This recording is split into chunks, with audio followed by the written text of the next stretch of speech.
and welcome to another episode of Experts Speak. I'm Michael DeLon, and today I am talking with Roger Krulak. Roger, man, thank you for spending some time with me today.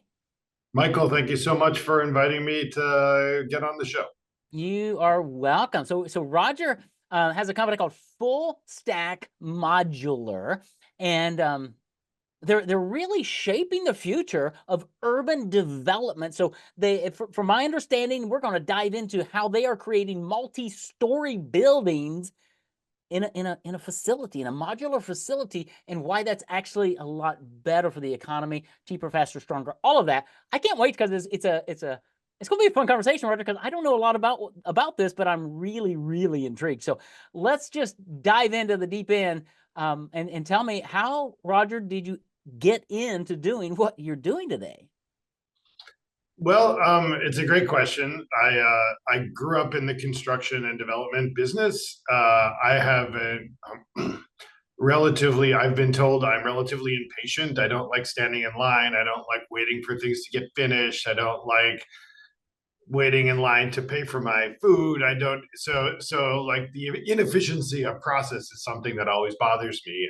And growing up in the construction and development world, that always frustrated me. Like, how could anything go that slowly and that inefficiently? And we've had a lot of industry efforts, lean construction, et cetera, and I've always been interested and focused on ways of trying to streamline the process.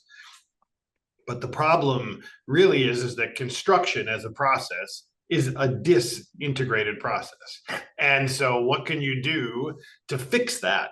And there's a lot of answers, but to me, the rest of the world, pretty much everything that is created in the world, with the exception of art and some other things, very few, handmade, are manufactured. So, and frankly, everything that goes into a building is manufactured, but the buildings aren't. So that's just nonsensical. So I was like, there must be some way to take the efficiencies of industrialization and move it into the built environment's creation holistically rather than as pieces and parts that go into it.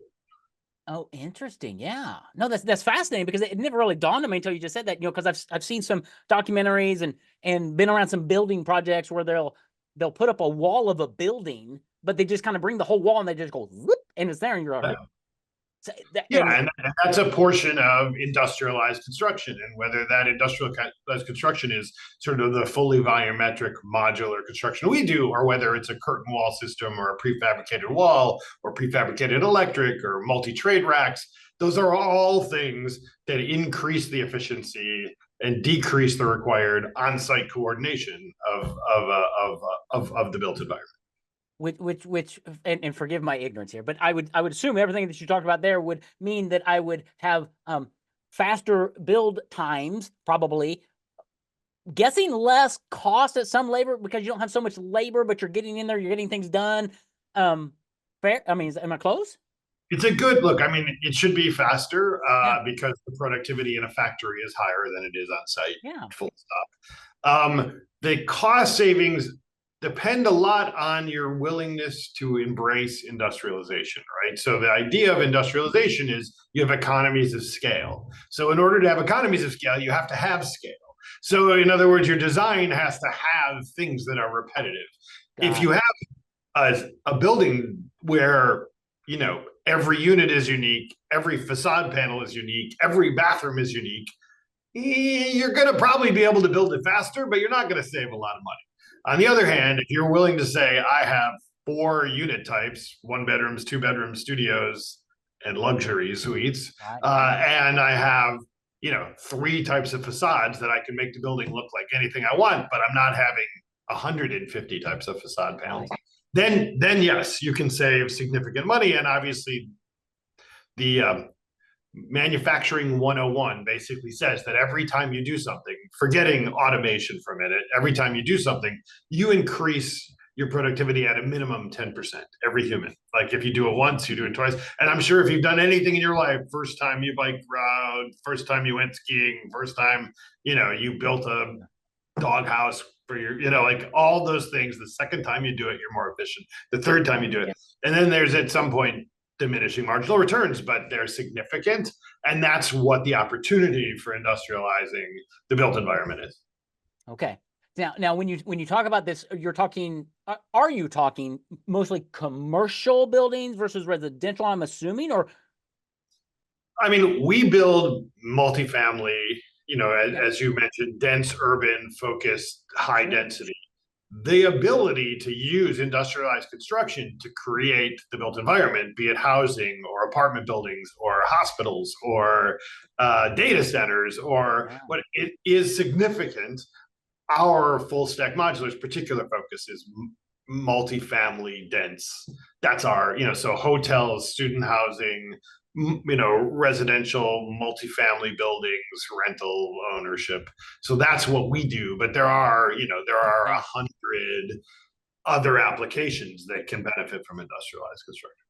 Totally. No, you just like blew my mind with the hotel, the student housing thing, and then I thought multi. Oh, yeah, there are all kinds of like buildings that are going up for multifamily, their condos or their whatevers, and the developer comes in and you see one here, and then you see one across town, and you see one over there, and I'm sitting here going, or a hotel chain, right?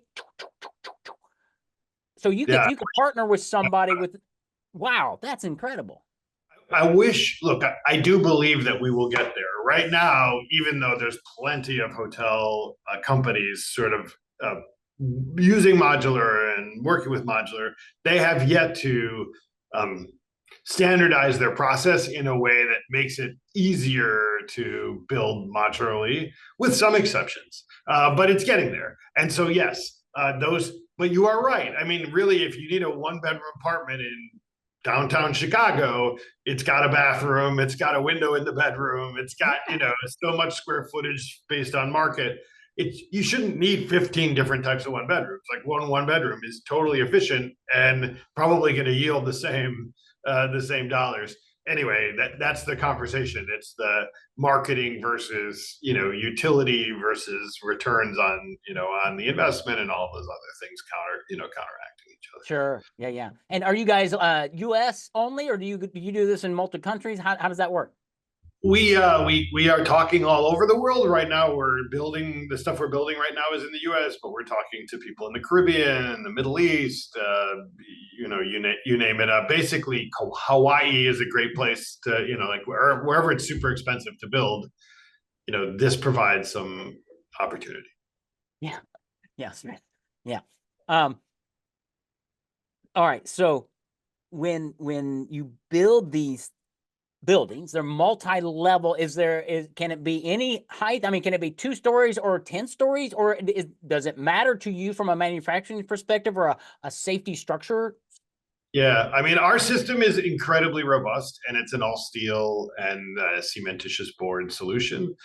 So it is incredibly capable of, in non-seismic zones like, the East Coast of the United States, we can go up to 45 stories in a double loaded corridor.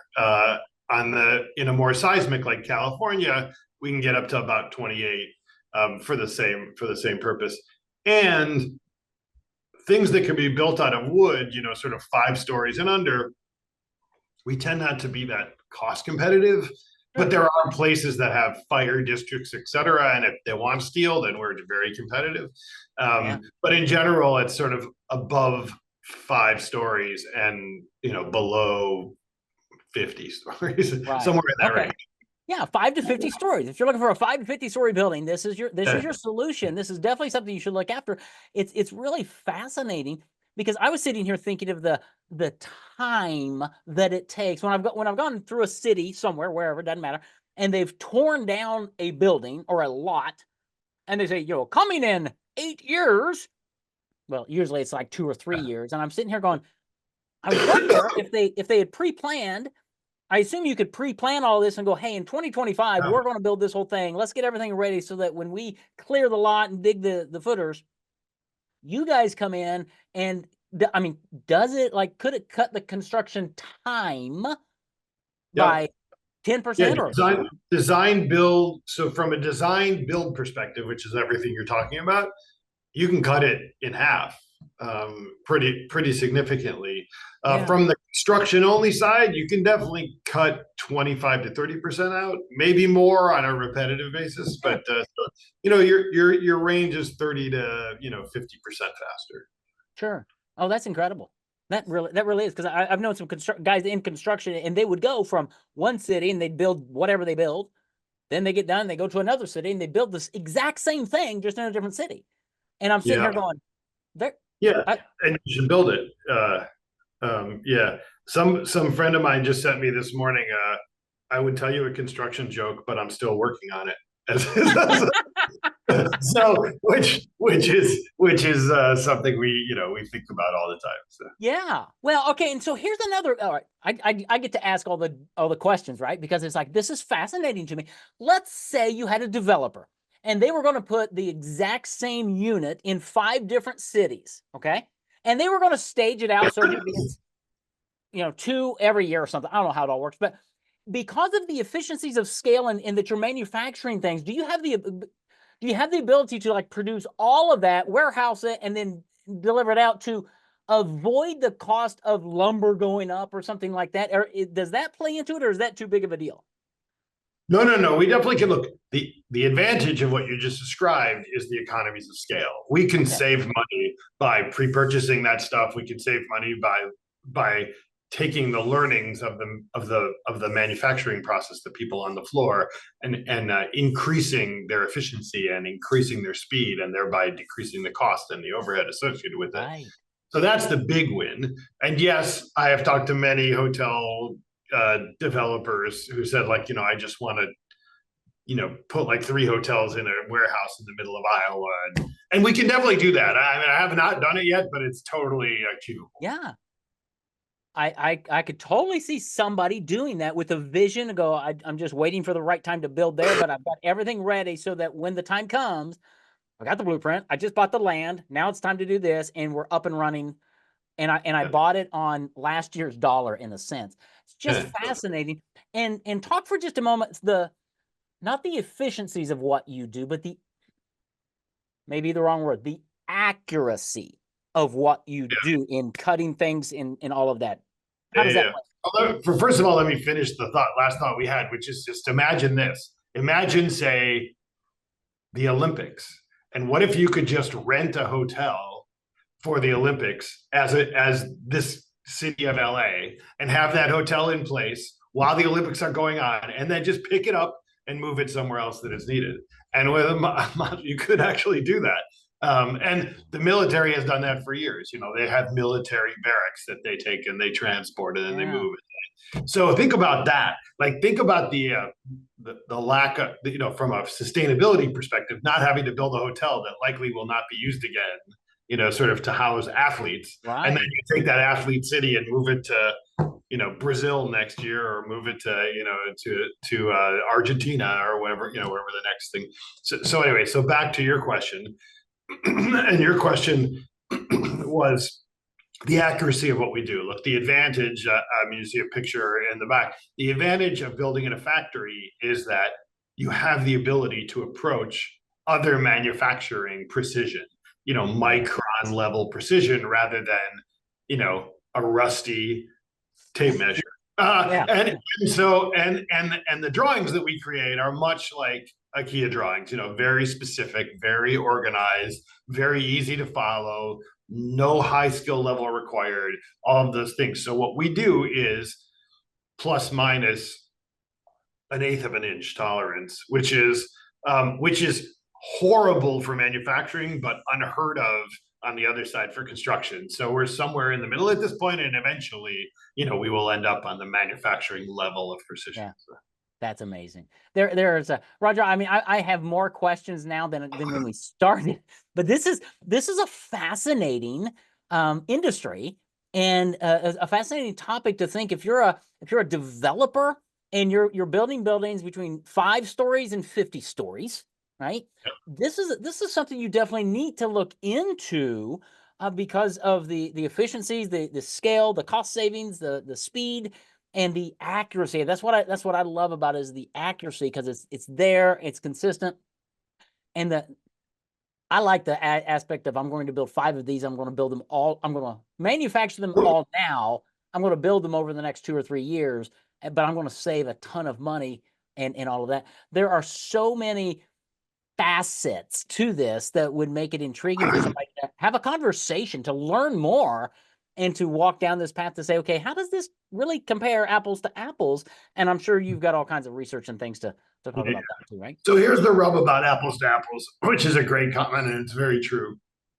But the one thing that this process requires, it's very similar to, if anybody has ever heard of integrated project delivery or some of the other sort of nomenclature, design build, all of these things.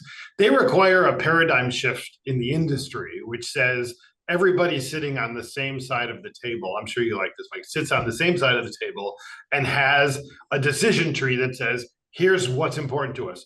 Cost is the most important to us. Time is the most important to us. Materials, they're important, but this is meeting this need. Or reverse, like this has to be the best looking building in the world, and time matters a lot, but the cost, it's okay if it's, it's equal because we're saving so much money because we're buying. Like, if you can all sit at the same table and make those decisions, Yeah. Industrialized construction is a huge win. If you are going to do what most people have always done in the development world, which is drag their feet on making decisions until the last day, you're not going to save any time. You're basically not going to save any money. Yeah. And it's going to be uncomfortable. So it's really a choice ahead of time. And if you're going to make this decision, you're not going to save a lot of money the first time you do it, but you are going to learn how to save money in the process. And you can control your destiny, which you literally can't do if you're a developer just going out to GCs and say, I built an architect has designed a project, and then, tell me how much it costs, and then value engineering, and then, what we've been doing forever. Not good. Right. No, this is definitely, I love how you said that paradigm shift, going back to Stephen Covey, right? A new way of seeing the future. And I really like it, Roger. How do people find out more, Roger, about you, your company, and this whole industry? Where would they go? Well, you can certainly look at, sort of our website. We have a lot of the articles that have been written, et cetera. Fullstackmodular.com, www.fullstackmodular.com. There is the Modular Building Institute has tons of information. It's a great organization. Built Worlds also is sort of tracks this industry quite definitively. And there's a lot of podcasts and education about it. But it does take. It's not something you can pick up and do in a minute. Like you have to think about it. You have to learn about it. You have to commit to it. And the value proposition is significant, especially with sort of diminishing labor force and lack of skilled labor and all of those things. Industrialized construction or industrialized manufacturing happened for exactly that reason. Like, we don't have to have highly skilled people to make iPhones or to make micron chips or to make airplanes. But so why do we need highly skilled people to make stuff in a factory? Now, look, there's things that are highly skilled that you need highly skilled people to do, high voltage electricity, welding, gas pipes and all that. And we need all of that in our world. But to put a wall together, you don't need to be a genius. I could probably do that. Yeah. Probably. And I'm no genius. So you can come to the factory and we'll teach you. So. There you go. I love it. Fullstackmodular.com is the website. Roger Krulak, thank you. Thanks for what you do. This is really fascinating. I think you're on the cutting edge of lots of things. And thanks for being my guest and just sharing value with me, my audience, and exposing us to what's happening in the world, in a whole different world, in how buildings are built and what the future might hold. So thanks for being here, man. Michael, thank you so much for the invitation.